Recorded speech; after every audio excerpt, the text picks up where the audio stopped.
everyone, welcome back to this Tutorial Tuesday. Today we're going to go over your remote start.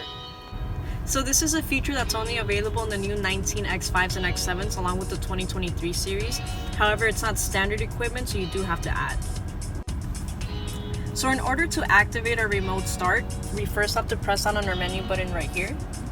And then we're going to scroll down to where it says preconditioning and ventilation.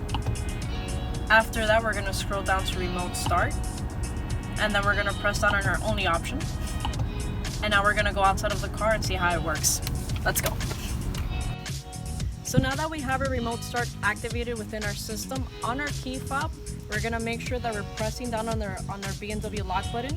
And how it works is going to do a 1, 2, and then hold on your third click. And that's going to turn on the car, get your AC going, especially in a hot sunny day like this.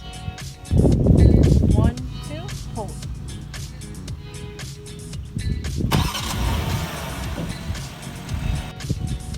As always, thank you everyone for joining us on this Tutorial Tuesday. You guys know if you have any questions about this remote start or any type of questions, always feel free to contact us at Hendrick BMW, located in Charlotte, North Carolina.